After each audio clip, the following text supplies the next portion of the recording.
कि आरएसएस कार्यालय पर हमले की साजिश के तार पाकिस्तान से जुड़े हैं। आरएसएस कार्यालय पर हमले के बाद आरोपियों को कानपुर जाना था, जिसके बाद लखनऊ में एक और आतंकी वारदात को अंजाम देना था, लेकिन पुलिस ने कानपुर पहुंचने से पहले ही आरोपियों को दबोच लिया।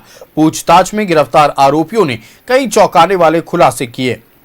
आवेश राजपूत उर्फ राणा और शहजाद उर्फ शाहनवाज आलम उर्फ भट्टी नामक हैंडलर ने पैसों का लालच देकर आरोपियों से आरएसएस कार्यालय पर हमला कराया था। आरएसएस कार्यालय पर हमले के लिए काटाटोल स्थित एक होटल के कमरा नंबर 202 को वॉर रूम बनाया गया था।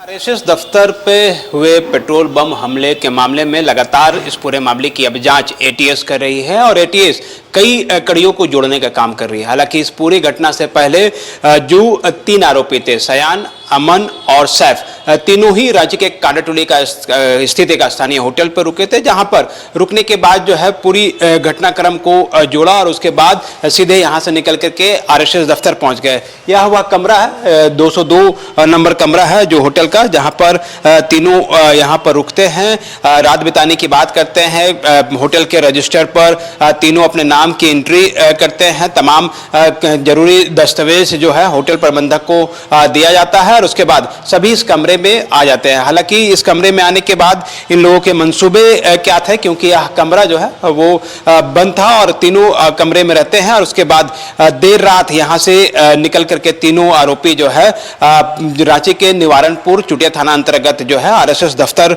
पहुंचते हैं और वहां पर पहुंच करके पेट्रोल बम से जो है वह हमला किया जाता है। हालांकि यहां से जाने के दौरान जो है आरोपी होटल के एक सामान जो कि चादर बेड में लगाया जाता है, इस तरह की पट्टी जो है वह होटल से चुरा करके जो है यहां से लेकर के चले जाते हैं। उसके बाद यहां से तीनों आरोपी घटना को अंजाम देते हैं। 2 यहां फिर वापस लौटते हैं, सयान अपने घर वापस लौट जाता है और इस पूरी घटनाक्रम में अगले दिन सुबह जो सैफ और अमन जो है तीनों यहां से निकल करके रेलवे स्टेशन पकड़ करके कानपुर की तरफ रवाना हो जाते हैं। हालांकि इस पूरे मामले की जांच अब एटीएस की तरफ से की जा रही है और एटीएस इस पूरे मामले की जांच की गुत्थी को सुलझाने में और भी जुटी हुई है, क्योंकि जिस तरह से इस पूरे मामले में विदेशी कनेक्शन सामने आए थे और विदेशी कनेक्शन सामने आने के बाद उन तमाम बिंदुओं की भी जांच की जा रही है कि आखिर इस घटनाक्रम में और कौन कौन से कड़ियां जो है जो अनसुलझी है। अब तक जो जानकारी मिली है जिसके अनुसार रांची पुलिस ने कार्रवाई करते हुए इस कांड का पूरी तरह से उद्भेदन कर दिया है।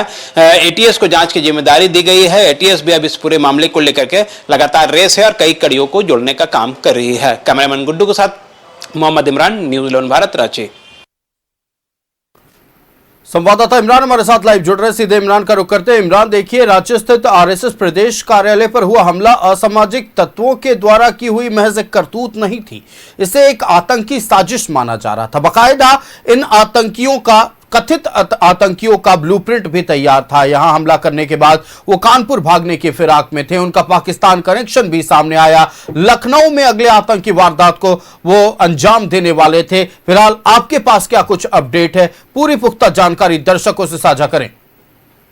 जिस तरह से रांची पुलिस ने इस पूरे मामले पर उद्भेदन किया है और एक के बाद एक कई कड़ियां जो हैं वो जोड़ी जा रही है, क्योंकि न सिर्फ विदेश में बैठा शहबाज और भट्टी, ये 2 ऐसे नाम हैं जिनके जरिए इस पूरी कहानी की जो रचना है, जो संरचना है, उसे रची गई, कहानी रची गई है। क्योंकि अमन, सैफ के साथ साथ सयान, ये 3 ऐसे आरोपी हैं जिनकी गिरफ्तारी पिछले दिनों रांची पुलिस के द्वारा की गई थी। तो ऐसे में ये तीनों आरोपी जो है रांची के एक स्थानीय होटल पर रुक करके जो है एक वॉर रूम के द्वारा अपने कमरे को तैयार किया। उस कमरे में मौजूद तौलिया और बेड के जो पट्टी थी जिसके सहारे उसने न सिर्फ चेहरे ढकने की कोशिश की थी बल्कि इस पूरी घटना को अंजाम देने के लिए इन्हीं कमरे में बैठ करके जो है पेट्रोल बम बनाते हैं। पेट्रोल बम बना करके गाड़ी में बैठ करके सभी लोग जो है निवारणपुर से चुटिया जो आरएसएस का जो कार्यालय है उस कार्यालय पर पहुंच जाते हैं। हालांकि पहले बम फेंकने के बाद जब विफल रहता है तो उसके बाद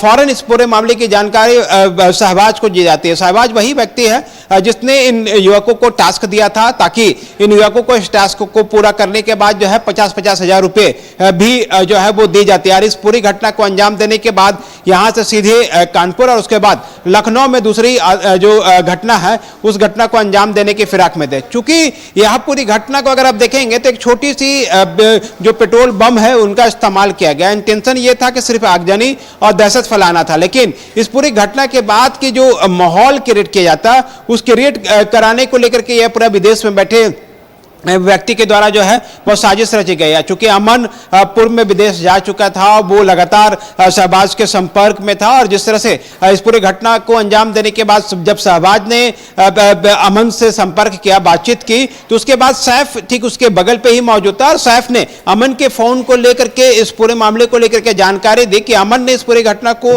अंजाम नहीं दिया, उनका काम सिर्फ वीडियो फुटेज बनाना था। लेकिन वो खुद जो है वो सैफ खुद बताता है कि उसने पेट्रोल बम का जो 2 गोला है उसने आरएसएस के मुख्यालय पर फेंका है, जिसमें से एक में धमाका हुआ है और दूसरे पर धमाका नहीं हुआ है। इसके बाद दोनों को नए टास्क दिए जाते हैं, फौरन उस जगह को छोड़ करके आगे बढ़ने की हिदायत दी जाती है। लेकिन इस सब के बीच रांची पुलिस की भी दबिश बढ़ गई थी और जिस तरह से रांची पुलिस ने इस पूरे मामले पर दबिश बढ़ाई, तीनों आरोपियों को जब गिरफ्तार किया तो अब पूरे मामले की जांच की जिम्मेदारी एटीएस को दी गई है। एटीएस ने रांची लोहरदगा पहुंच करके जो है आरोपियों के घर और परिवार के लोगों से पूरे मामले की जानकारी ली। अमन के पासपोर्ट और आधार को भी खंगाला गया और पूरे मामले की जांच भी की जा रही है, ताकि इस पूरे मामले पर जिस तरह की कार्रवाई शुरू की गई है, इस कार्रवाई में शामिल जो आरोपी है वो भी पकड़े जा सके, इस पर विशेष ध्यान दिया जा रहा है।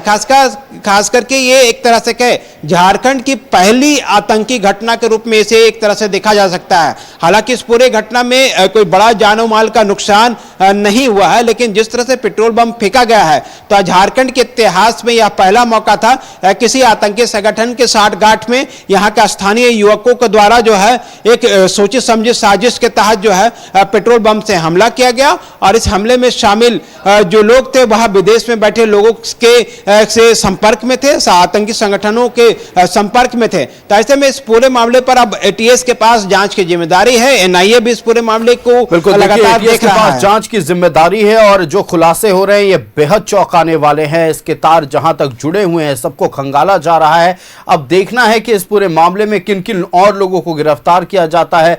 जो हैंडलर्स हैं, चूंकि कहा यह जा रहा है कि वो अभी फिलहाल रीच से बाहर है, उन पर कैसे शिकंजा कसा जाएगा ये भी देखने वाली बात होगी। आपका हमारे साथ जुड़ने के लिए इमरान और तमाम जानकारियां दर्शकों तक पहुंचाने के लिए बहुत शुक्रिया।